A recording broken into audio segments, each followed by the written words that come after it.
Hey guys, welcome back to another video. This is going to be a continuation of another video where we looked at how to sketch different types of graphs, and these include linear, quadratic, cubic functions, and of course higher polynomials raised to like higher degrees, exponential functions, logarithmic functions, functions which involve a square root, and then inverse of functions, the modulus of functions of two types, both y is equal to modulus of f of x and y is equal to f modulus of x. There's an important distinction.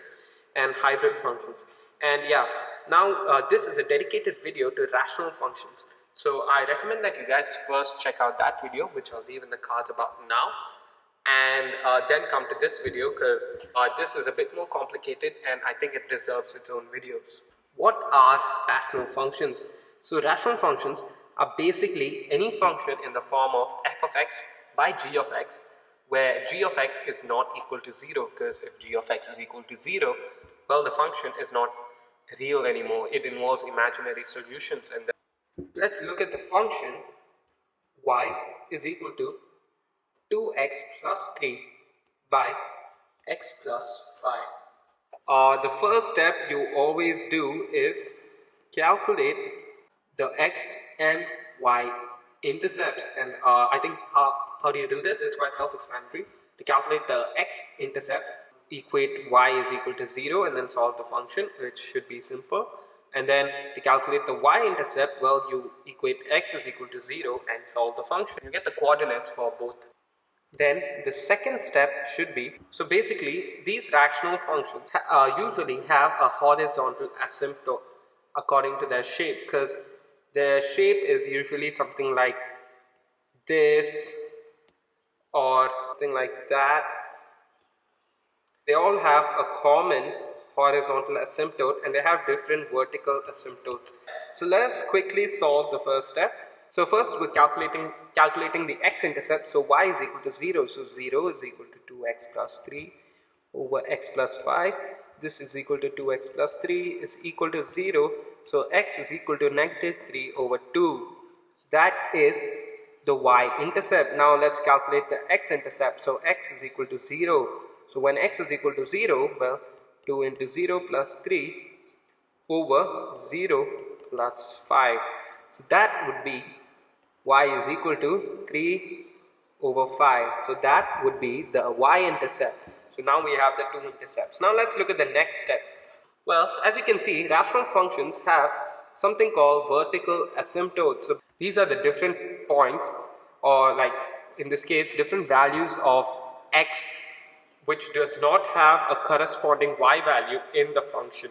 So a rational function can have a single vertical asymptote or multiple vertical asymptotes, and that depends on the function and the different degrees of the numerator and the denominator. So our second step would be to calculate the vertical asymptote with the bracket s, because yeah, we don't know if it has a single or multiple. So how do we do this? So we equate g of x to 0, because when g of x is equal to 0, well, y would be an imaginary value, and the definition of an asymptote is basically the point at which there are no real solutions available. So it's quite simple. So basically, to explain it in the simplest way possible, the second step is to calculate the vertical asymptote or asymptotes. We just equate the denominator to 0. So basically, x plus 5 is equal to 0. So at x is equal to negative 5, there is a vertical asymptote. So the function cannot touch the line x is equal to negative 5. And now, since we know the vertical asymptote and since we know there's only one vertical asymptote, the third step is to calculate the horizontal asymptotes or asymptote. Basically, there are two methods to do this, and one of them is the actual way to do it, which I'll do first, and just so that you understand, and another is more of a shortcut where you just memorize this set of rules and you'll be able to sketch these functions in no time. The actual way to do it is, so basically if you took option calculus, you would have learned the idea of limits. For example, if a function is approaching 0, it's basically the same idea as an asymptote. So basically it cannot touch 0, but it can go as close as possible. Likewise, if in the case of horizontal asymptote, the x coordinate at which the horizontal asymptote exists is the point at which is a coordinate at which approaches infinity. So basically when we limit x approaches infinity for the function, so y is equal to 2x plus 3 over x plus 5.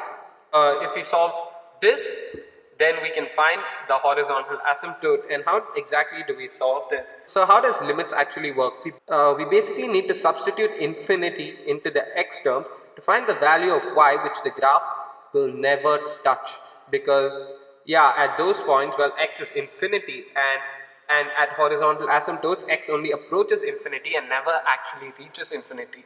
So substituting infinity sounds quite insane. So how do we actually substitute infinity? You can't just substitute infinity and then simplify it like any other function.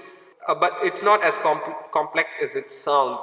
So basically we have to know that anything over 0 is actually equal to infinity. This is the ground rule that you need to know. So when we limit x tends to infinity, our goal should be to move all the x terms to the denominator in the form a over x, so that you can easily substitute infinity, and basically a over infinity would be equal to x, and therefore x would be equal to 0. So this is what we're going for. This sounds a bit weird, but let me just show you how it works and you'll probably understand it much better. So what I would do is take the x term outside, so 2 by 3 plus x, and the other x term outside will be 1 plus 5 over x. So by doing this, we're moving all the x terms to the denominator and not to the numerator, and now we can cancel these x functions. And now if you want to substitute infinity to everywhere into x, this is true. 3 over infinity would be equal to 0, and therefore it would be 2 plus 0 over 1 plus, well, 0, and so the value would be y is equal to 2. So at y is equal to 2, we have a horizontal asymptote. Our aim when solving rational functions using this limit method is to look at the function's numerator and denominator separately. So you take that as f of x and the denominator as g of x. You simplify f of x such that there are no x terms in the numerator of f of x. Not numerator of the whole rational function, but the numerator of f of x. And likewise, you do the same for g of x. And now since you're taking a common factor x out, well, you can cancel that and make sure that the x terms are only in the denominator. Now you can easily simplify that, and then, so this is a bit wrong. So if a is over infinity would be equal to 0, since you can derive the function, and therefore we can substitute infinity into x and we receive 0, and that's how you simplify this function. Because there's another way to find the horizontal asymptote, and this involves memorizing a set of rules. So I would recommend doing the first method if you understood it well enough, but the other method is to understand the idea of proper and improper rational functions. So what is a proper rational function?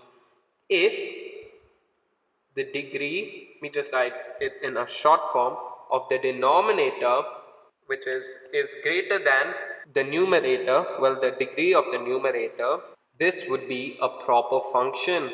And in the case of a proper function, the horizontal asymptote is always at y is equal to 0, and if the degree of the numerator is greater than the degree of the denominator, it becomes an improper rational function, and in that case there are no horizontal asymptotes. And the last case is if the degrees are equal. In this case, the horizontal asymptote is equal to the ratio of the coefficient of the term with the highest degree of x in the numerator and denominator. So yeah, this is the last condition. Sounds a bit long, but it's actually really simple. So in the example we did where y is equal to 2x plus 3 and over x plus 5, we can see that the degree, which is the highest power of the numerator, is equal to 1, and the degree of the of the denominator is also equal to 1, and therefore it satisfies the third condition. So in this case, basically what they're saying is the horizontal asymptote is equal to the ratio of the coefficient of the term with the highest degree of x. What is the term with the highest? So in the numerator there's only one term which has x in it, and that is 2, and obviously it's x is raised to the power 1, and it's the highest coefficient, and therefore it's the highest degree in the numerator. The coefficient is 2, so it's 2 over, and in the denominator again there's only one x term, and that's obviously the highest degree, and the coefficient is 1, so it's 2 over 1, the ratio of the coefficient of the highest degree of x in the numerator and the highest degree of x in the denominator. So 2 over 1 is equal to 2. So that is a much faster way to get the same solution, but obviously you have to remember all this, and if you need to understand how we derive those rules, well, you can solve each of these conditions using the limit method. So yeah, now that we know how to solve the horizontal asymptote, let's actually go and construct the graph. So let me draw the axis. Basically, we know that there's a vertical asymptote at x is equal to -5. So let me go ahead, and that's -5. And we know that there's a horizontal asymptote at y is equal to 2. So let me draw that as well. So obviously this is not to scale, this is just a rough sketch, but I hope you guys get the idea. So y is equal to 2. So obviously it cannot touch these two lines, but there are two intercepts, and those are, the x-intercept is -3 over 2, so that would be somewhere here, -1.5, and the y-intercept would be 3 over 5, so y is equal to 3 over 5, and that would be somewhere here. How do we go about discerning the shape? So obviously the function has intersects at these 2 points, and since the shape is usually something like this, or a parabola, well, we need to find a shape which connects these 2 points, and in this region would be something like this, and it would not touch these points, and obviously this is very rough, so just bear with it. So something like that, and obviously it goes closer and closer to the asymptote.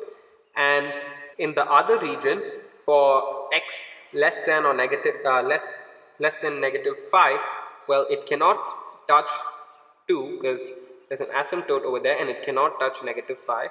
So there's only one possible shape it can take, because it cannot go this way, because it'll cross y is equal to 2, and it cannot go in a parabola, because parabolic curves do not have asymptotes in them. So this would be the shape of the final graph. So I hope this tutorial helped, and if you guys want me to cover more examples for these rational functions, well, I'll actually go ahead and solve those.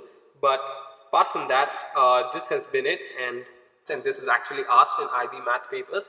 So I've given you 2 different ways to do it, and I hope this video helped.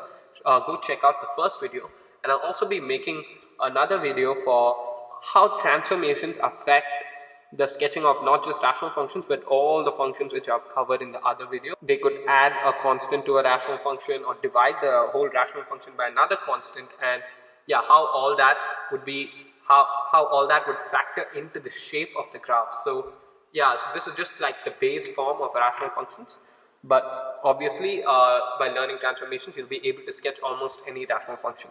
So go check that video out, it'll be in the description as well. So thanks for watching, and I hope this helped.